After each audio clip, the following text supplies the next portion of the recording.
Hey guys, Mr. King here. Today we're going to talk about how energy moves through an ecosystem, and we've talked a lot about the different types of organisms that are in an ecosystem, from the producer to the consumer to the decomposer, and we've talked about their interactions that they have. And today we're going to focus more on how those interactions pass the energy that originates with the sun all the way down through a food web or through a food chain. So energy moves through an ecosystem in the form of food, and you can see in this food web, um, all the energy starts with a tree, and a tree goes through the process of photosynthesis, or the grass goes through the process of photosynthesis, and then different organisms eat it. So if you look at the grass down in the bottom right corner, you can see a grasshopper feeds on that, a deer feeds on that, or a rabbit feeds on that. And those are going to be our first consumers in this food web. But then if you look at the lines coming off the grasshopper and the rabbit and the deer, they're eaten by other organisms that are consumers. And so that energy that originated in the grass goes from the grass to the grasshopper, and then from the grasshopper it can go to a rat or to a bird, and then from there it can go to either an owl or a hawk. And that energy gets passed from one level to the next. Now, not all the energy that the grasshopper got from the plant will be available in the next level. In other words, that grasshopper is going to use up a lot of that energy he got from the plant as he hops around and tries to elude other predators. He'll use up a lot of that energy, and that won't all be there. But when the bird eats the grasshopper, he will get some of the energy from the grass because that grass allowed the grasshopper to move around. And so there's a little bit less energy at each level because it's getting burned up. Now, of course, the bird's going to get some more energy from eating the grasshopper because the grasshopper has a large body, and so he's going to get some energy from his muscles and things like that. After that bird eats the grasshopper, you can see the owl would eat that bird, and once again, the owl will get a very small amount of energy from the grass, a little bit more of the energy that might still be left of the grasshopper, depending on how long it's been since he's been digested. And then he'll get some energy from the bird as well. But when we look back at where all the energy originates from, it's the grass. That's where the food chain begins, or the food web begins. So we're going to review these basic terms. We've talked about them a little bit. If you can make it on your own, an organism that can make its own food is called a producer. And that's where all the food chains and food webs begin. If we do not have producers in a food chain or a food web, we would not have an ecosystem that would be able to survive. They are the only organisms that can make food without having to kill another organism or without having to eat another organism. They can produce the food right within their own stems and cells. And you can see it's energy from the sun. They take in carbon dioxide, and from the sun and the carbon dioxide and some water and nutrients in the soil, they produce oxygen and glucose and sugar, which allows them to grow. Our second level would be your consumer, and if you eat other organisms, you are a consumer. And you can see we've got some sample food chains here. If you look in the ocean food chain, it starts with a producer. And your first producer is called a primary producer. So we've got grass, algae, and phytoplankton. And then the organism that eats that is called the primary consumer. And those are usually small organisms. And then you go secondary, tertiary, and depending on how many steps up you go, that's how many levels you go. It's kind of like first consumer, second consumer, third, fourth, fifth. If you have a food chain that has 10 different links, you could get up to your 10th consumer, which would be probably a pretty large animal in most cases. But once again, the idea that they all start with a producer is kind of the main thought here. And then those consumers are going to eat each other at each step of the way. After we have our consumers, consumers cannot grow larger and larger forever. They will die. We've talked about limiting factors and how they can cause different organisms to die or not continue to populate. And when they die, we rely on decomposers to break it down. And decomposers, such as bacteria and fungi, use dead organisms and waste material of other organisms for food.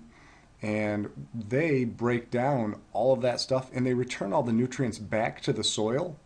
And after they use up a little bit of the energy for themselves to keep themselves sustained, when it goes back in the soil, that gets reused again by the producers. And it's kind of like the water cycle where each step has to happen for the next one to happen. It's the same thing in a food chain or a food web.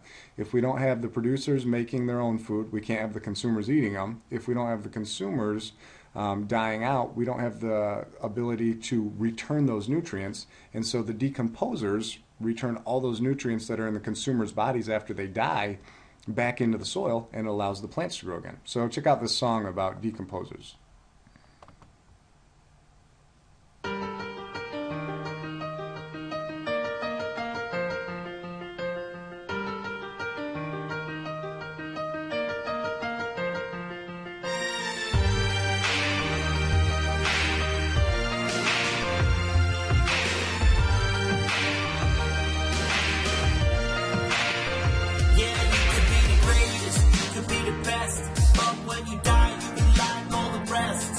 Producers, consumers, animals, all these produce waste, it needs to be removed. It can be a turn, it can be a worm, it can break the man, minerals the soil.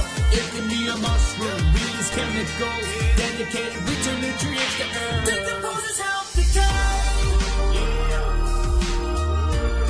and the world recycles this way. Integral part of the value chain.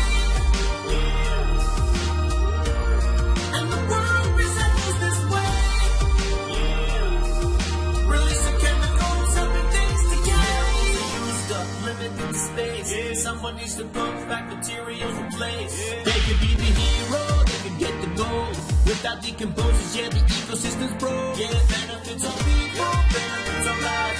Nobody will grow without it, they just will die. Food for the animals, food for the plants, and it's gotta be this way. And the decomposers help decay. And the world recycles this way.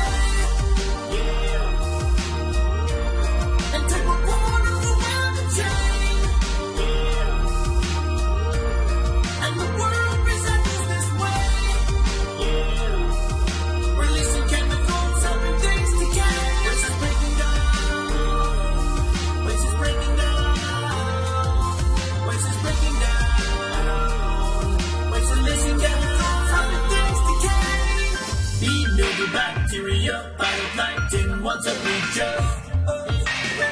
Bee stoppers, bee maggots, bee seaweed, bee animal, bee waste seekers. Bee baby bacteria, phytoplankton, what's a creature? Bee stoppers, bee maggots, bee seaweed, bee animal, decomposers help decay. And the world recycles this way.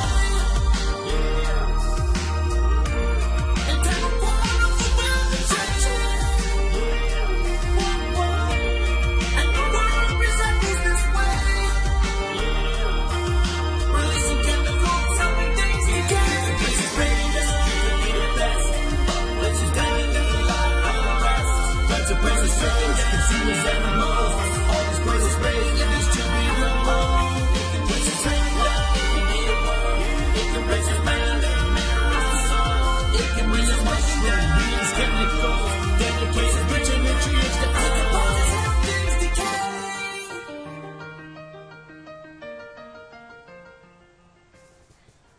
All right, so that talks about kind of the importance of the decomposers in the food chain and the food web. They really recycle all the nutrients. So any nutrients that have been digested in the form of a plant or another consumer in the form of an animal, that all gets recycled when they break down their dead remains, and it all gets placed back in the soil for producers to use to grow again. And that's kind of the cycle of life, where one thing dies so another thing can grow. A food chain models how energy is passed from one organism to another. It just shows one possible type of feeding. So if you take a look here, the food chain versus the food web, the food chain shows just one scenario. So you can see there's energy from the sun, you got a producer, a primary consumer, secondary consumer, tertiary, and then a quaternary consumer, and that goes up each level. That's one possibility. That doesn't mean the only thing a large shark eats is a small shark, or the only thing a small shark eats is an ocean sunfish. That's just one possibility. So if you look in the food web, food web shows ideally all of the feeding relationships. So you can see instead of the large shark up at the top, he can eat a smaller shark, or he could eat a marlin, or he could eat a tuna. He's got 3 arrows coming off him. So that shows a more complete relationship of the feeding interactions versus a food chain, which just shows 1. So it says in an ecosystem, food chains often overlap, and if you look at here, you can see a food chain within the food web. Okay, so you can pick out one thing that's going to eat another and go all the way up to the top. That would be a food chain. But when you look at all the different possibilities, then we get the food web. So a food web is a series of overlapping food chains that shows all the possible feeding relationships, shows everything that could be happening in the given ecosystem. In this case, we're talking about an ocean ecosystem. And once again, all the energy is starting from the sun and moving up from one level of consumer to the next. Does it matter? In an ecosystem, matter cycles through food chains, and the amount of matter on Earth never changes. And you guys know we've talked about this way back in the beginning of the year. We talked about the law of conservation of matter, where matter is not created or destroyed, it only changes form. This is the same idea. Matter in an ecosystem, it's just recycled. So even though it might start out as a plant and then get eaten by a grasshopper that gets eaten by a bird, and then that bird dies and gets decomposed back into the ground, all of that matter still exists. It's just in a different form. So the grass that the grasshopper ate, it still exists. The energy from it and the idea of that matter still exists, but it's just in the bird's body now. And so they use it for different types of energy and different types of movement. And that goes on and on until the last consumer dies, and then it's decomposed back into the soil, and all that matter that has been gained throughout the food chain, all that matter gets returned back into the soil, and a producer uses that to grow again, and it starts over and over and over again.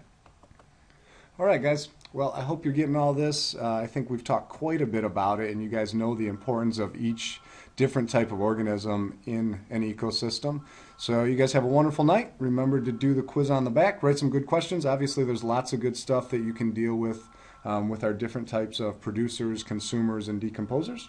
And I will see you guys all tomorrow. Have a great night.